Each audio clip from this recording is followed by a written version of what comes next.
చిత్రవాదకు స్వాగతం మిత్రులారా. ఓకే, ఇవాళ వాయిదాలోనండి 498A ఫైల్ చేసేటప్పుడు టైం లిమిట్ ఏమైనా ఉందా? ఇంతకుముందు ఆల్రెడీ మాట్లాడుకున్నాం టైం లిమిట్స్ గురించి. ఈ మధ్యన చాలా క్వశ్చన్స్ వచ్చాయన్నమాట. సో టైం లిమిట్ ఉంటే ఎన్నాళ్ళ తర్వాత ఎంత కాలంలోపు ఫైల్ చేయొచ్చు, అది దాటితే చేయొచ్చా లేదా, సరే టైం లిమిట్ దాటినా కానీ ఎందుకు తీసుకుంటున్నారు అని చెప్పి చూద్దాం.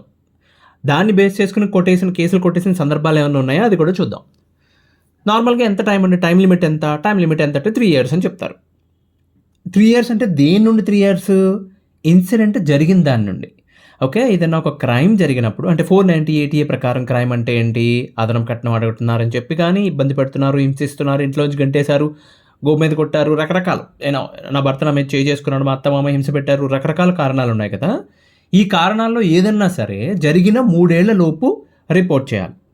అది రూలు. ఓకే, సో మరి చట్టం చెప్తుంది 3 years ఎందుకు? 3 years ఎందుకంటే అండి 498Aకి మ్యాక్సిమం ఒకవేళ పనిష్మెంట్ పడితే 3 years పడుతుంది. సో ఎప్పుడన్నా కూడా ఏ క్రైమ్ కన్నా కూడా మ్యాక్సిమం ఎంత అండి పడేది? 3 years కదా. యాక్సెప్ట్ క్రిమినల్ కేసులు, బికాజ్ క్రిమినల్ కేసులు చూస్తే 30 ఏళ్ల క్రితం కూడా ఇప్పుడు పట్టుకుంటారు క్రిమినల్ని, బికాజ్ అప్పుడు రిజిస్టర్ అయిపోయింది, కంప్లైంట్ రిజిస్టర్ అయింది, ఇన్వెస్టిగేషన్ లేట్ అయింది అంతే. బట్ కంప్లైంట్ రేస్ చేయడానికి కూడా ప్రాపర్ టైం లిమిట్ అనేది ఉంటుంది. 3 years లోపు ఫైల్ చేయాలి. చాలా కేసెస్ అండి 4 years, 5 years, 6 years, 7 years తర్వాత కూడా భార్యాభర్తలు విడిపోయారు, వాళ్ళ మధ్యన కమ్యూనికేషన్ లేదు, అయినా 7 ఏళ్ల తర్వాత కూడా కేసులు ఫైల్ చేసినవి ఉన్నాయి, వెంటనే తీసుకుంటారు. సరే, మన చట్టం చెప్తుంది ఏంటి? 3 ఏళ్ల లోపు చేయాలి. 3 ఏళ్ళు దాటితే టైం లిమిట్ అయిపోయింది కాబట్టి కేసు రిజిస్టర్ చేయకూడదు. కానీ ఏం చేస్తున్నారు? పోలీస్ స్టేషన్కి వెళ్తే వాళ్ళు తీసేసుకుంటారు. ఓకే, రీజన్ ఏంటి? సో రీజన్ ఏంటని చెప్తే అండి వాళ్ళు ఏం చెప్తారు? నా భర్త నన్ను ఇలా ఇది హింస పెడుతున్నారు, నాకు 498A తీసుకోండి అని చెప్పి చెప్తారు. సరే, మీ దగ్గర ఏమైనా ఎవిడెన్స్ ఉందా అని అడుగుతారు, కేసు ఏంటి, డీటెయిల్స్ ఏంటి రాయమని అడుగుతారు, ఇన్వెస్టిగేషన్ పర్పస్ మీద కాల్ చేస్తారు, అంతా జరుగుతుంది. టిపికల్గా ఏం జరుగుతుంది ఏమండి? పోలీస్ వాళ్ళు ఇందుకు వచ్చిన తలకాయ నొప్పులారు బాబు, కేసు రిజిస్టర్ చేశాను, కోర్టుకి వెళ్ళాక వాళ్ళే చూసుకుంటారులే అని చెప్తారు. ఈ బాధ్యత ఎవరిదండి? భర్త అనేవాడు ఎవరైతే ఉన్నారో వాళ్ళు ప్రూవ్ చేసుకోవాలి కోర్టుకి వెళ్ళి. ఏమని? బాబు మేము విడిపోయి 3.5 years అవుతుంది, లేకపోతే 4 years అవుతుంది, 4 years నుంచి 0 కాంటాక్ట్, ఎటువంటి కాంటాక్ట్ లేదు. ఓకే, కాంటాక్ట్ లేదు కాబట్టి ఎటువంటి క్రూయాలిటీ జరిగే అసలు సందర్భమే లేదు, అవకాశమే లేదు కాబట్టి కేసు ఫైల్ తీసుకోవద్దు, ఈ కేసు తీసుకోవద్దు, క్వాష్ చేయమని చెప్పి వీళ్ళు హ్యాండిల్ చేసుకోవాలి. వీళ్ళు కోర్టును అబ్జెక్ట్ చేయాలి, రిక్వెస్ట్ చేయాలి. ఓకేనా? అప్పుడు కోర్టు డెసిషన్ తీసుకుంటుంది. చాలా జరిగినాయండి అట్లాగా. ఇప్పుడు ఈ విషయంలో కోర్టు అనేది డెసిషన్ తీసుకుంటుంది. ఓకే, క్రూయాలిటీ అంటే వాళ్ళు ఏం చెప్పొచ్చు అంటే అండి, మీరు మధ్యలో ఒకవేళ కమ్యూనికేషన్ ఉన్నా కానీ, ఓకే, ఇప్పుడు ఆడపిల్లలు అనుకోండి, ఇప్పుడు నిజంగా కొన్ని సందర్భాల్లో ఏం జరుగుతుందంటే అండి, గేమ్ ఆడేస్తారు. చాలా చోట్ల చూసాం మేము ఇది. పెద్దల మధ్య పంచాయతీ పెడదామని చెప్పి, ఇంకొక రోజు చూద్దామని చెప్పి, సరే ఇంకో నెల చూద్దామని అలా అలా అలా చూస్తుండగా ఎలా ఉంటుందంటే విషయం, అమ్మాయి కన్సీవ్ అయిందని చెప్పి పుట్టింటికి వెళ్తుందండి. ఓకే, పుట్టింటికి వెళ్ళిన తర్వాత వాళ్ళు మళ్ళీ ఇంకా కలవరు. పాప బాబు పుడతారు, వాళ్ళు చూడడానికి భర్త రాడు. నేను చెప్తుంటే భర్త తేడా అయినప్పుడు సంగతి చెప్తున్నా. ఆయన చూడడానికి కూడా రాడు, పాపనో బాబునో. ఆ తర్వాత ఫోన్లో కొన్ని గొడవలు జరుగుతాయి, ఇది జరుగుతాయి, మాట్లాడుకోవడం కూడా మానేసిన పరిస్థితి వస్తుంది ఒక టైంకి. వీళ్ళు చూస్తారు, వాళ్ళ ద్వారా కబురు పంపుతారు, వీళ్ళ ద్వారా కబురు పంపుతారు. ఇక అన్నీ ఫెయిల్ అయినాయి, ఇక కుదరదు, ఇక విడిపోవడం ఒకటే మార్గం, మెయింటెనెన్స్ కేసు ఫైల్ చేద్దాం అనుకున్నప్పుడు వీళ్ళు 498Aకి వెళ్తారు. అలా డిలే అయిపోయిన సందర్భంలో భర్త వాదన ఏంటంటే, బాబు ఆ అమ్మాయి కన్సీవ్ అయింది, తన పుట్టింటికి వెళ్ళి 4 ఏళ్ళు అవుతుంది, రైట్? సో 4 ఏళ్ళు అవుతుంది, మీరు 3 ఏళ్ళే లిమిట్ అన్నారు కదా, ఇప్పుడు అలా కేసు ఫైల్ చేస్తారు. అప్పుడు అలాంటప్పుడు ఆ అమ్మాయి ఏం ప్రూవ్ చేసుకోవాలి? This is a continuous cruelty. అంటే నన్ను ఎమోషనల్గా కానీ ఫైనాన్షియల్గా కానీ రకరకాలుగా ఇబ్బంది పెడుతున్నాడు ఆయన. పెద్దల మధ్య పంచాయతీ జరిగింది, మా మధ్య ఫోన్ కాల్స్ నడుస్తున్నాయి, మెసేజెస్ నడుస్తున్నాయి అని చెప్పి ఆమె ప్రూవ్ చేసుకోవాలి, కోర్టులో డిఫెన్స్ చేసుకోవాలి. లైక్ నా case it's a valid case అని చెప్పడానికి యూజువల్గా అడ్మిట్ చేసేస్తారు అలాంటివి జరిగితే. అలా కాకుండా అమ్మాయి తేడా అనుకోండి, ఈ మధ్యన చాలా కేసెస్ కనిపిస్తున్నాయి. ఆవిడ కావాలని చెప్పి కాంటాక్ట్లో లేకుండా వెళ్ళిపోయి all of A sudden, okay, ఈయన డివోర్స్ ఫైల్ చేసిన వెంటనే టక్మని వచ్చి 498A వేశారనుకోండి. సో అలాంటప్పుడు భర్త అనేవాడు వెళ్ళి ప్రూవ్ చేసుకోవాలి. ఏమని? లైక్ బాబు మా మధ్య ఎటువంటి కాంటాక్ట్ లేదు, ఓకే. సో, విడిపోయి మేము 4 ఏళ్ళు అవుతుంది, 5 ఏళ్ళు అవుతుంది. ఆ తర్వాత వెళ్ళిపోయింది. తన ఫోన్ నంబర్ కూడా మార్చేసింది. అసలు మా మధ్య జీరో కమ్యూనికేషన్ ఆ రోజు నుండి. కమ్యూనికేషనే లేనప్పుడు హరాస్మెంట్ ఎక్కడ జరిగింది? తనని కలవను కూడా కలవలేదు నేను అని చెప్పి ప్రూవ్ చేసుకుంటే కోర్టు కొట్టేస్తదండి. క్వాష్ చేస్తది. చాలామంది చేసే తప్పిదే.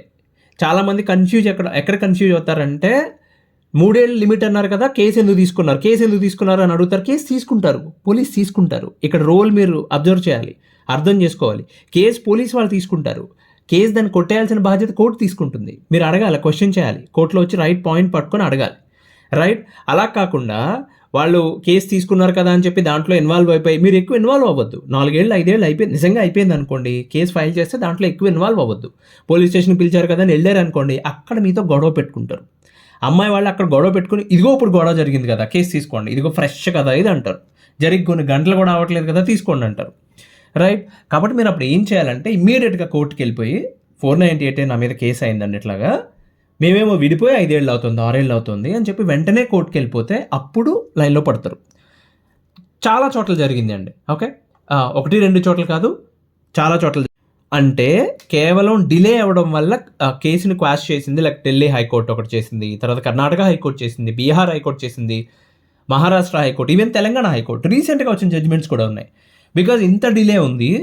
ఎక్కడో ట్రిగ్గర్ అయింది. ఆల్ ఆఫ్ ఎ సడన్ భర్త డివోర్స్ కేస్ ఫైల్ చేయడం వల్ల అవతల పక్క వాళ్ళు వచ్చి చేశారు. బట్ మీ దగ్గర ప్రాపర్ ఎవిడెన్స్ ఉండాలి. ఎవిడెన్స్ అంటే ఏంటి? మీరు ఖచ్చితంగా చెప్పగలగాలి. We had a zero contact. ఎటువంటి కాంటాక్ట్ లేదు. మా మధ్యన ఏ గొడవ జరగలేదు ఆ రోజు తర్వాత. టైం లిమిట్ దాటిపోయిందని మీరు చూపించుకోగలగాలి. చూపించుకోగలిగితే ఆ కేసు కొట్టేస్తారు. స్ట్రాంగ్‌గా ఫైట్ చేయగలిగితే. అదండి విషయం. సో 3 ఇయర్స్ టైం లిమిట్ ఉంటుంది. ఆ టైం లిమిట్ మీరు ప్రూవ్ చేసుకోగలిగితే ఒక ఫన్నీ ఇన్సిడెంట్ చెప్తాను. ఓకే.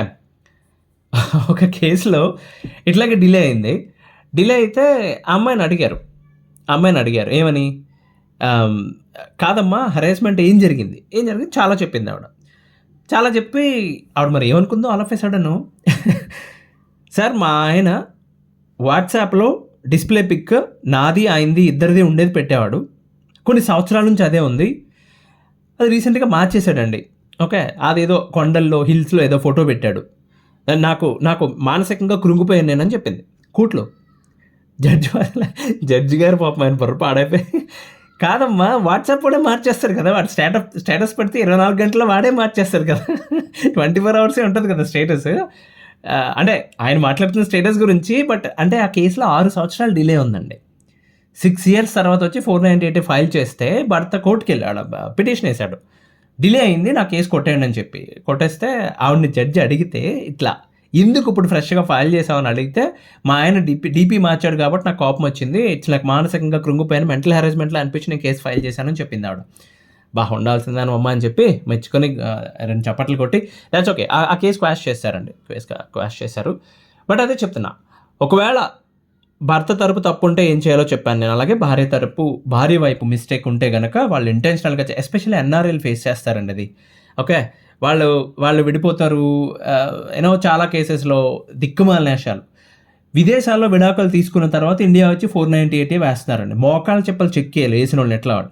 నేను మళ్ళీ చెప్తున్నా.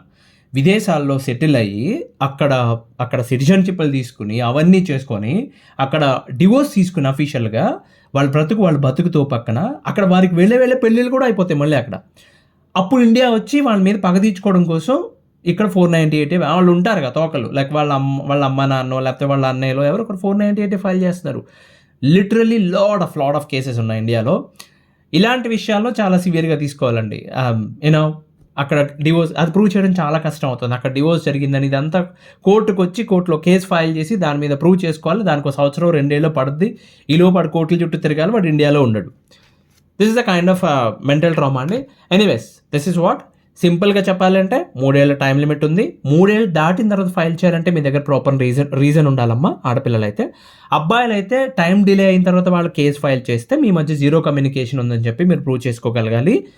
కేస్ ఫైల్ అయిందని తెలిసిన వెంటనే కంగారుగా పోలీస్ స్టేషన్‌కి పరిగెట్టకుండా మీరు కోర్టుకు పరిగెట్టాలి. అది మ్యాటర్. మళ్ళీ వాయిదాలో ఇంకో మంచి విషయంతో మళ్ళీ కలుద్దాం. అంతవరకు సెలవు. ధన్యవాదాలు.